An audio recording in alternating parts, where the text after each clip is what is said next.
Karen Whitmore stood in her backyard at 6:47 a.m., her silk bathrobe soaked through, staring at what remained of her pristine infinity pool.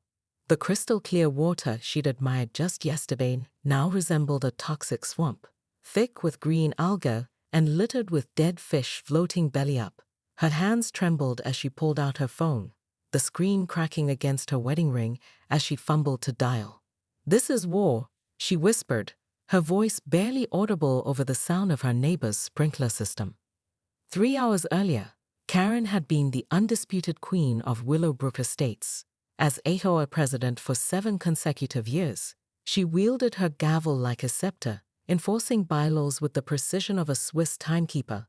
Her own property was the crown jewel of the neighborhood, manicured lawns that could grace magazine covers, rose bushes pruned to geometric perfection, and that pool.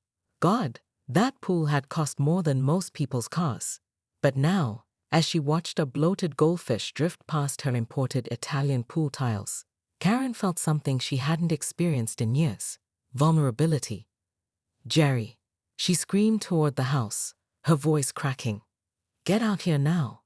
Her husband appeared in the doorway, coffee mug in hand, his expression shifting from sleepy confusion to horror as he took in the scene. "Jesus, Karen, what happened?"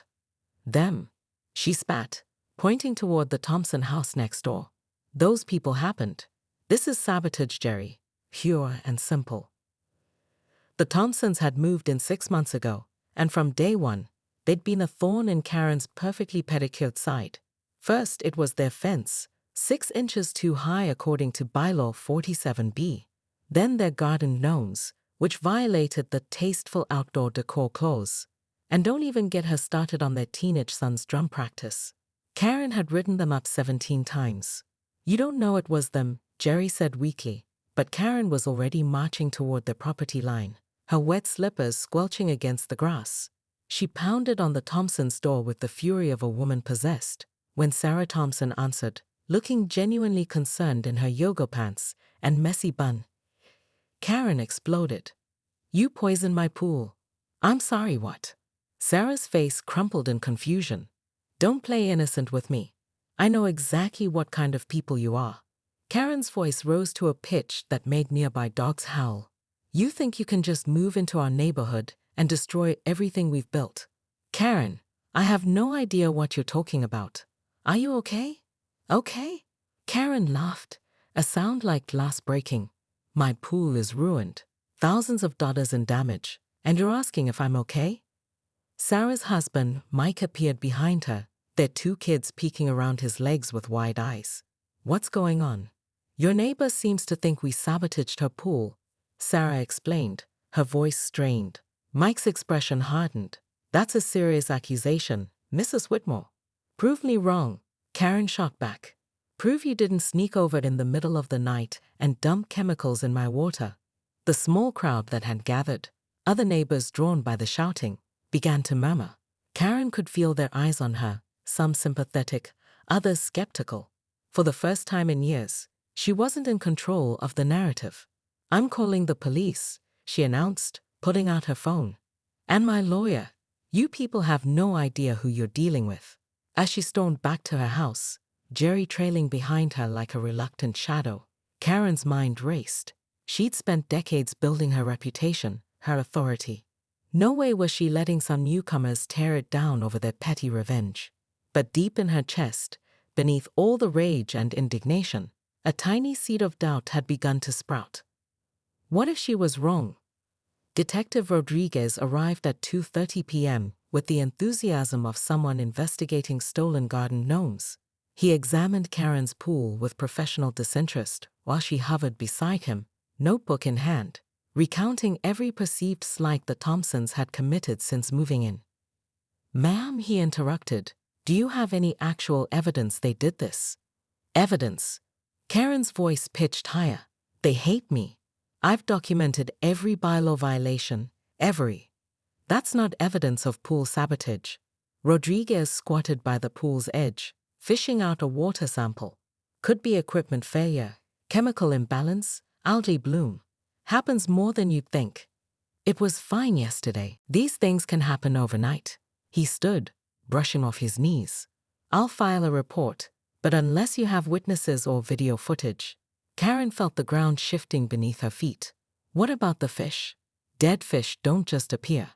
Actually, they do. When oxygen levels drop suddenly. Rodriguez's tone suggested this conversation was nearing its end. I call a pool company. After he left, Karen sat alone in her pristine living room, staring at her reflection in the black screen of her muted television. The house felt too quiet, too empty.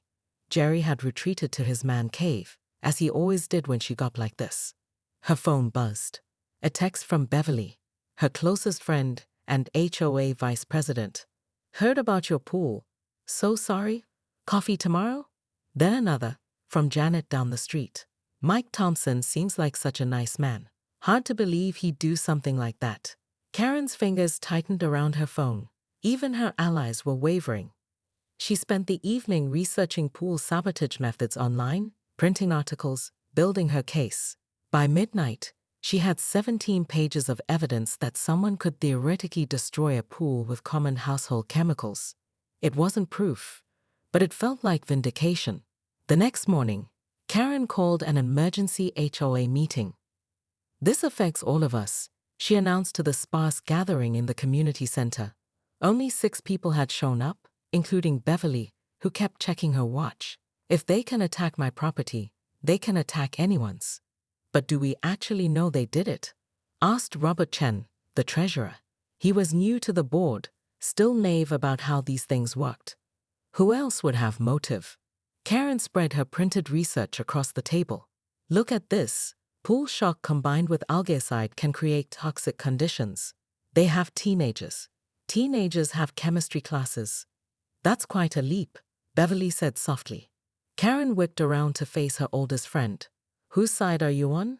I'm not taking sides. I'm just saying, no. Karen slammed her hand on the table. You're either with me or against me. There's no middle ground here. The room fell silent.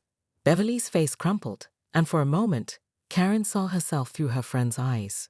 Wild-haired, desperate, clinging to theories built on suspicion and spite. But she couldn't stop. Not now. I'm calling for a formal investigation, Karen continued. And I want the Thompsons cited for pool maintenance violations.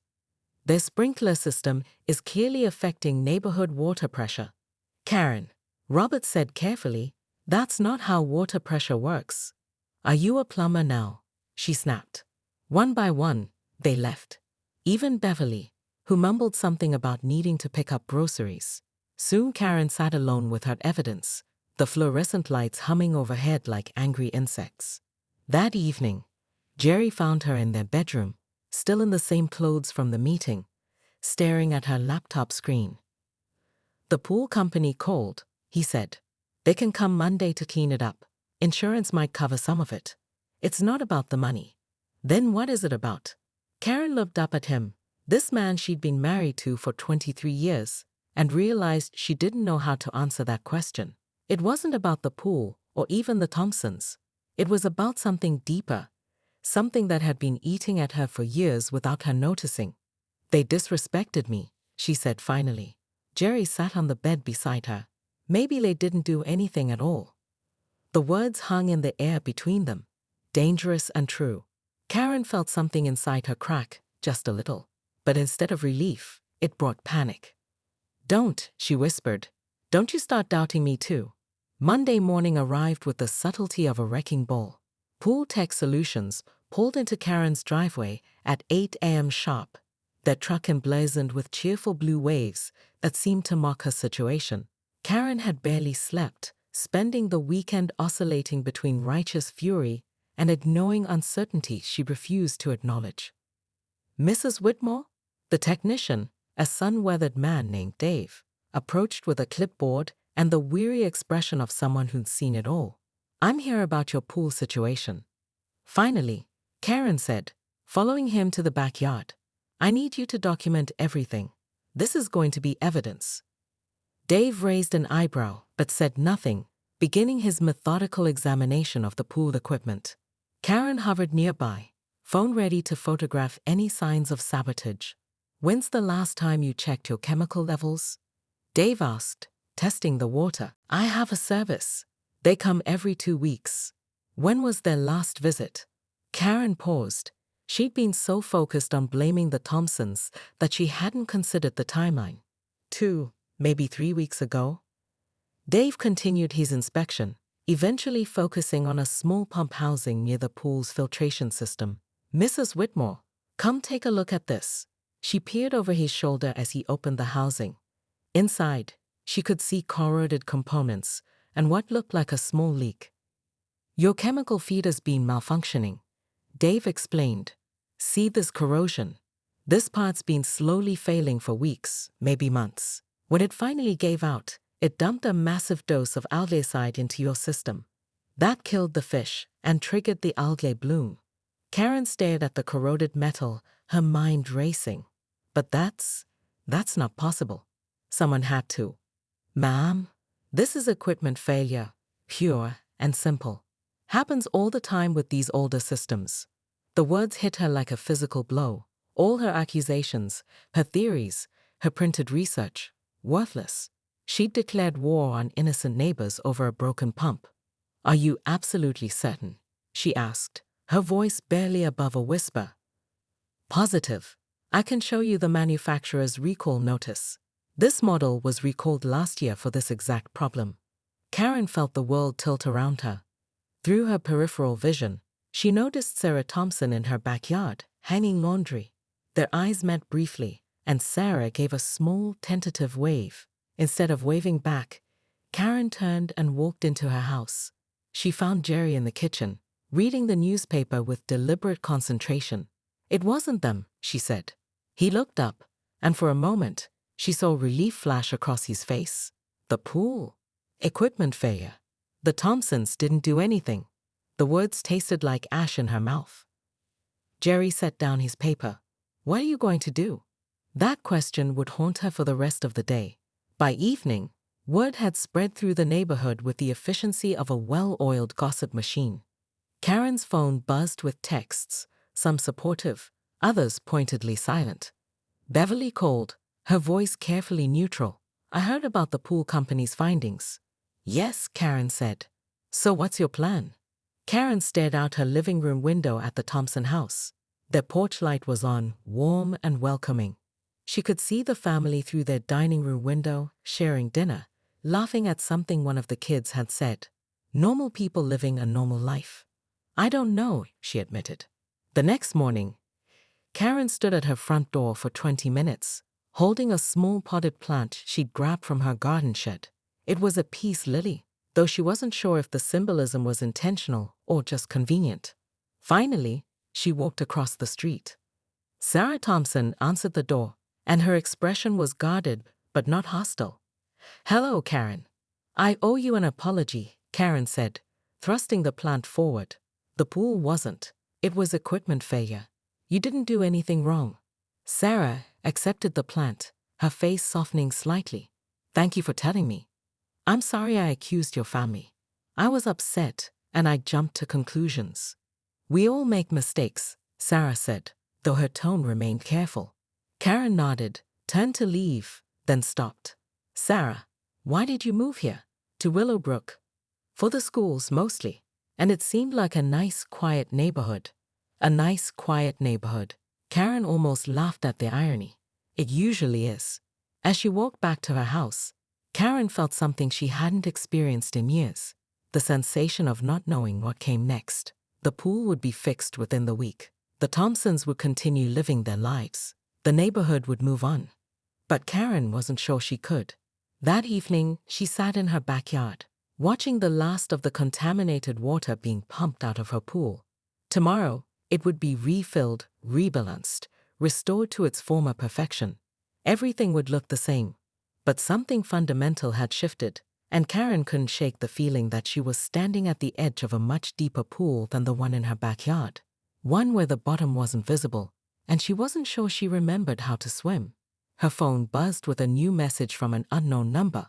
Mrs. Whitmore, this is Jake Thompson. I wanted to say I'm sorry about your pool. Maybe when it's fixed, you could teach me how to take care of it. I'm trying to learn about pool chemistry for a school project. Karen stared at the message for a long time before typing back, "I'd like that." But even as she sent the response, she couldn't ignore the small voice in her head asking what other conclusions she'd jumped to over the years, what other wars she'd fought over phantom enemies. Some questions, she was beginning to realize, were more dangerous than the answers.